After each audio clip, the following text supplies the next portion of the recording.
Canada की तरफ से अब तक की सबसे शॉकिंग और बड़ी अपडेट आ रही है। ये अपडेट जो है जो 22 जैन को चेंजेस हुई हैं उससे भी बड़ी है। तो बहुत इंपॉर्टेंट वीडियो है, इसको ध्यान से देखिएगा। कनाडा की गवर्नमेंट की तरफ से प्रोविंसेस को एक लेटर लिखा गया है जिस लेटर में 8 क्वेश्चन पूछे गए हैं और ये क्वेश्चन जो है जो स्टूडेंट्स को स्टडी के बाद पोस्ट स्टडी वर्क मिलता है उससे रिलेटेड है। इसमें कुछ ऐसे क्वेश्चन हैं जिसमें स्टूडेंट्स का पोस्ट स्टडी वर्क बंद करने की बात की गई है और उससे भी ज़्यादा बड़ा शॉकिंग ये है जो स्टूडेंट्स ऑलरेडी कनाडा में बैठे हैं, जिनकी स्टडी 1 साल या जितनी भी पूरी हो चुकी है, उनको भी इसके अंडर लाया जा सकता है। मैं ये नहीं कह रहा हूं कि लाया जाएगा, लेकिन लाया जा सकता है क्योंकि ये जो 8 क्वेश्चन हैं इनसे कहीं ना कहीं पे इस तरफ इशारा मिलता है। तो वीडियो को एंड तक देखिएगा। जब मैं इसको पढ़ रहा था तो कहीं ना कहीं पे ये काफ़ी ज़्यादा डरावनी मैं कह सकता हूँ कि ये अपडेट हो सकती है। तो वीडियो को एंड तक देखिएगा।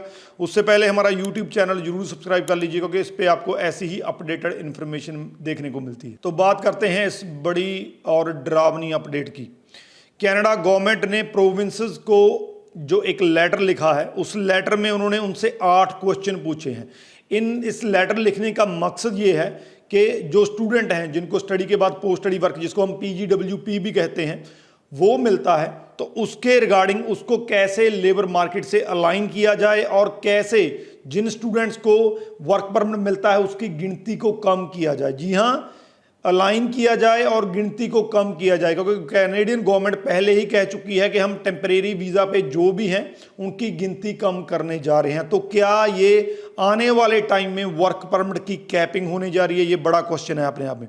तो अब मैं आपको सबसे पहले वो 8 क्वेश्चन बता देता हूं जो उन्होंने पूछे हैं। सबसे पहला क्वेश्चन ये पूछा गया है कि क्या आपको लगता है कि पोस्ट स्टडी वर्क जो है वो ऑक्यूपेशन जो आपकी प्रोविंस में जिन ऑक्यूपेशंस की डिमांड है उसके बेसिस पे होना चाहिए? क्या सिर्फ उन स्टूडेंट्स को पोस्ट स्टडी वर्क मिलना चाहिए जो स्टूडेंट उस प्रोविंस में पढ़ रहे हैं और उस ऑक्यूपेशन की उस प्रोविंस में डिमांड है? तो ये पहला क्वेश्चन है। दूसरा, अगर कोई आपको लगता है कि कोई ऐसी कैटेगरी जहां ऐसा कोर्स है आपकी प्रोविंस में जिसको इस चेंज के अंडर ना रखा जाए, इसको एग्जेम्प्ट दिया जाए, तो वो कौन सा हो सकता है? एग्जांपल दे देता हूं, जैसे फ्रैंकोफोन्स हैं जिनको फ्रेंच आती है, जहाँ कोई ऐसे ग्रेजुएट्स हैं, डिग्री ग्रेजुएट्स हैं बैचलर वाले, क्या ऐसे प्रोग्राम्स को इस चेंज के अंडर लाया जाए या ना लाया जाए? ये दूसरा क्वेश्चन है। तीसरा क्वेश्चन जो है, क्या स्टूडेंट्स को जब वो पोस्ट स्टडी वर्क जो है अप्लाई करें उनको जॉब ऑफर लेटर की जरूरत हो,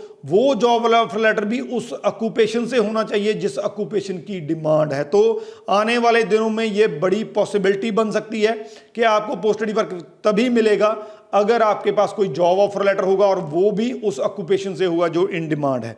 इसके बाद जो फोर्थ है, इसमें कहा गया कि अगर स्टूडेंट जो पोस्ट स्टडी वर्क अपना एक्सटेंड करवाता है तो उसमें इस लेटर के साथ साथ जो उसको जॉब ऑफर लेटर चाहिए उसके साथ साथ क्या लैंग्वेज जहाँ जो प्रोविंस की कोई सपोर्ट लेटर की ज़रूरत आपको लगता है कि लैंग्वेज की हम कोई रिक्वायरमेंट रखें जहाँ प्रोविंस की तरफ से कोई सपोर्ट लेटर जारी किया जाए जिसको लेकर वो अपना एक्सटेंशन अप्लाई कर सकता है। और इसके बाद फिफ्थ ये जो है जो सबसे ज़्यादा शॉकिंग है, ध्यान से सुनिएगा। इसमें पूछा गया है कि क्या जो एग्जिस्टिंग स्टूडेंट कनाडा में बैठे हैं, ऑलरेडी स्टडी कर रहे हैं, उनको इन चेंजेस के अंदर लाया जाए, क्योंकि ये अगर होता है तो जितने भी स्टूडेंट इस टाइम पे कनाडा में बैठे हैं तो उनको भी इन चीज़ों में दिक्कत आ सकती है, उनका पोस्ट स्टडी वर्क बंद हो सकता है।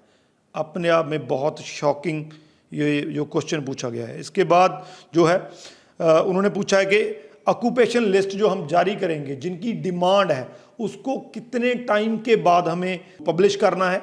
1 साल के बाद पब्लिश करना है? कितने टाइम के बाद उसको पब्लिश करना है? कि ताकि क्योंकि ऑक्यूपेशन इन डिमांड वाले वो चेंज होते रहते हैं। किसी प्रोविंस में इस टाइम पे एक ऑक्यूपेशन डिमांड में हो सकता है, 2 साल के बाद या 1 साल के बाद कोई और ऑक्यूपेशन डिमांड में हो सकता है। तो इस ऑक्यूपेशन लिस्ट को कितने टाइम के बाद जो है वो रिवाइज किया जाना चाहिए? और 7वां है, जो आप कोई ऐसे कैंडिडेट हैं जिस प्रोफाइल के कैंडिडेट्स को आप उस प्रोविंस में चाहते हैं तो उनको इस प्रोग्राम से जोड़ा जाना चाहिए या नहीं चाहिए? और लास्ट में आपका जो प्रोविंशियल नॉमिनेशन प्रोग्राम चलता है, क्या वो ऑक्यूपेशन से इन डिमांड किसे अलाइन करता है, क्या उसमें ऐसे गैप्स हैं, क्या पीएनपी प्रोग्राम आप उन लोगों को पीएनपी दे रहे हैं जिनका वहाँ पे लेबर मार्केट में कोई डिमांड नहीं है। तो अगर ऐसा है तो आने वाले दिनों में आपको पीएनपी को चेंज करना पड़ सकता है, पीएनपी को लेबर मार्केट से अलाइन करना पड़ सकता है। तो इन 8 पॉइंट्स का मैं आपको मोटा मोटा कंक्लूजन करके बता देता हूं।